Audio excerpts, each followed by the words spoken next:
Assalamualaikum warahmatullahi wabarakatuh dan selamat pagi. Ini cikgu nak terangkan berkaitan dengan tindak balas redox penentuan. Tindak balas redox ataupun penerangan tentang tindak balas redox dari segi pemindahan elektron. Okey.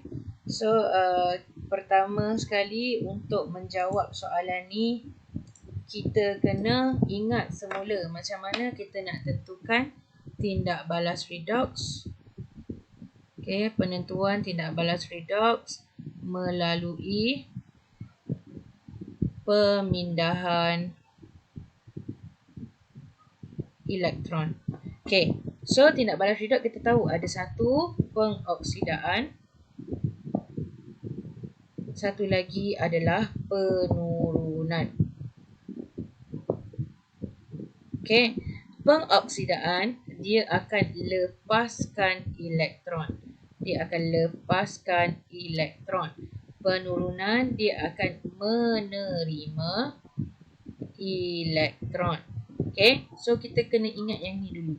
Okay, pertama sekali kita nak jawab soalan ni, kita mesti kena tahu. Macam soalan ni dia dah bagi. Okay, larutan kalium iodida merupakan ejen penurunan. So, kalau dia adalah ejen penurunan, maksudnya dia mengalami tindak balas pengoksidaan. Okay, dia mengalami tindak balas pengoksidaan. Manakala yang satu lagi ni, larutan bromin, Br2. Okay, dia dah bagi tahu warna juga, berwarna perang. So, dia merupakan ejen pengoksidaan, jadi dia mengalami penurunan. Okay, kita buat satu persatu. Okay, kita tengok yang ejen penurunan dahulu. So, yang mengalami tindak balas pengoksidaan adalah kalium iodida. Okay, so bila sebut kalium iodida, kalium dia tidak terlibat dalam redox. Yang terlibat adalah I. So, I you kena tahu I adalah kumpulan 17 dan dia adalah halogen. Bila dia jadi ion, nama dia akan jadi halida lah. Okay, so kalau iodine, dia akan jadi iodida.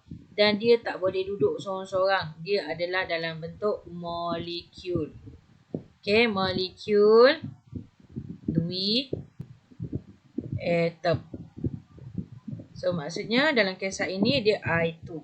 Okay, so kita tahu dia mengalami pengoksidaan. Okay, sebab dia ejen penurunan. Dia mengalami pengoksidaan, maksudnya dia melepaskan elektron. So, I. Okay, I dalam Ki ini negatif charge-nya adalah negatif 1. So, I dia akan lepaskan elektron. Bila lepaskan elektron, maksudnya elektron itu mesti dilukis ataupun ditulis selepas anak panah lah. Okay? Kemudian dia akan menjadi molekul atom I2. Balancekan equation. You balancekan equation, you akan dapat 2 I negatif 1 dan 2 elektron. Okay? So, you tengok balik. Unsur dah balance. Okay, tengok charge. Negatif 2 sebelah kiri. Sebelah kanan pun yang ini kosong. Yang ini, kita tahu elektron charge-nya adalah negatif 1. So, negatif 1 bila darab dengan 2, kita akan dapat negatif 2. So, charge dah sama. Persamaan setengah ini betul. Okay, so ini adalah persamaan setengah. Okay, jelas? Okay, yang kedua. So, bila lepas elektron, kalau kita nak lukis, kamu kena lukis elektron ni, dia daripada sini kan? Dia daripada sini, dia akan masuk melalui elektrod karbon. You buat anak panah dia. Anak panah perjalanan elektron, you labelkan E. Okay, anak panah pergerakan elektron. Okay, you labelkan E. Okay, dia bergerak daripada I tadi tu, dia bergerak dan kemudian diterima oleh larutan bromin. So, untuk larutan bromin pula, okay, Br2. So, dia juga merupakan kumpulan 17. Dan dia juga merupakan halogen. Okey? Jadi dia juga akan wujud dalam keadaan 2 atom, Br2, bila dia dalam atom. Okey? Kemudian, cuba naik sikit ya. Kemudian kita buat persamaan setengah dia. Br2, sorry, kita tukar warna lain Okey. Okey. Br2 menerima elektron, dia akan membebaskan ion bromida. Ion bromida dia halogen, so dia halida dia negatif 1. So kita balancekan dia, kita tambah 2 dekat depan E dan 2 dekat depan Br. Kita tengok dia punya bilangan atom untuk kiri dan kanan dah stabil. So now kita tengok dari segi nombor charge. So kat sini ni kosong, ini negatif 2. So yang ini negatif 2. So dah balance, persamaan setengah ini dah betul. Okay, ini persamaan setengah yang kedua. Persamaan setengah.